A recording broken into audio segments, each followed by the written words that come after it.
Keluarga korban penculikan aktivis 98 sesalkan ucapan Budiman Sujatmiko. Keluarga korban penculikan aktivis 98 menyesalkan pernyataan yang dibuat oleh Ketua Dewan Pakar Tim Kampanye Nasional Prabowo Subianto Gibran Rakabuming Raka, Budiman Sujatmiko. Dalam pernyataannya tersebut, Budiman menyebutkan, Prabowo tidak memiliki bukti secara hukum sebagai kriminal. Bahkan aktivis 98 ini menyebutkan Prabowo menjadi bagian dari demokrasi dalam 25 tahun terakhir. Salah satu korban penculikan aktivis 98, Payan Siahaan yang merupakan ayah dari Ucok Munadar Siahaan yang turut dalam bagian 13 aktivis yang hilang di era Soeharto, mengaku terkejut dengan yang dilakukan oleh Budiman.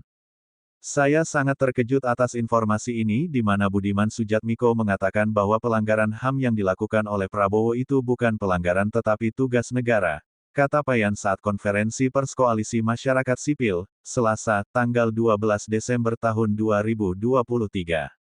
Menurut Payan, selama 25 tahun menunggu kepastian dan keberadaan anaknya tersebut, dirinya sudah hampir berputus asa dengan kondisi yang terjadi. Meskipun sudah melaporkan kepada Komnas HAM, namun prosesnya tidak pernah berlanjut. Semenjak kami melakukan pencarian dan melapor itu kepada Komnas HAM dan Komnas HAM telah melakukan penyelidikan artinya Komnas HAM sebagai institusi yang dibuat oleh negara untuk menyatakan sesuatu kasus adalah pelanggaran HAM, ucapnya. Setelah dilakukan penyelidikan oleh Komnas HAM dan diserahkan ke Kejaksaan Agung, memang sampai hari ini Kejaksaan Agung belum melakukan penyidikan dan kasus itu sebenarnya sudah sampai bolak-balik antara Komnas HAM dengan Kejaksaan Agung, lanjutnya. Payan menegaskan, pernyataan yang dibuat oleh Budiman Sujatmiko adalah untuk menggiring generasi muda khususnya Gen Z yang tidak mengetahui sejarah yang terjadi pada tahun 1998. Bahkan menurutnya, pernyataan Budiman seakan membuat pengaruh yang tidak baik. Kita tidak tahu apa yang ada di benaknya Budiman Sujatmiko saat ini, tetapi yang jelas bahwa dia menghilangkan atau coba mengelabui rakyat terutama generasi muda yang saat ini katanya ada hampir 60% sebagai pemilik suara, sambungnya. Seperempat abad atau sekitar 25 tahun dalam mencari keadilan. Payan mengaku dirinya hingga saat ini tidak menemukan titik terang tentang anaknya. Bahkan keluarga korban sempat menemui Presiden Jokowi, namun masih belum ada penyelesaian.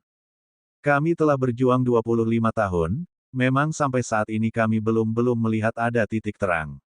Kami juga dipanggil beberapa kali ke istana dan dia Jokowi, berjanji untuk menyelesaikan ini namun sampai saat ini belum pernah ada apa keputusan, ucapnya. Semenjak kehilangan puteranya yang bernama Ucok Munadar Siahaan, Payan mengaku mengalami trauma yang begitu mendalam. Hal ini terjadi saat istrinya meninggal di awal tahun. Dirinya bercerita mengalami kesulitan dalam mengurus administrasi saat istrinya meninggal. Menurut Payan, dirinya kesulitan dengan status anaknya yang tidak ada kejelasannya. Sebab saat melakukan pengurusan administrasi sang istri, dirinya terkendala dengan status anaknya tersebut yang masih tercantum dalam kartu keluarga. Saya sangat kesulitan sekali di dalam status anak saya, karena anak saya itu masih ada di kartu keluarga. Kebetulan istri saya itu meninggal pada tanggal 3 Februari tahun ini sehingga hak-hak perdata anak saya itu tidak bisa dipenuhi, ucapnya. Menurut Payan, dalam membuat ahli waris harus yang tertera di kartu keluarga. Lalu untuk membuat ahli waris itu tidak bisa dilakukan, meskipun dirinya telah menunjukkan surat referensi atau pernyataan dari Komnas HAM bahwa status anaknya tidak diketahui. Saya masih punya anak yang lain kalau saya misalnya meninggal artinya ini menjadi susah sekali untuk kepada anak-anak saya. Jadi saya sangat mohon sekali sebenarnya kasus ini bisa segera diselesaikan jangan sampai seperti pernyataan dari Budiman Sujatmiko, tegasnya.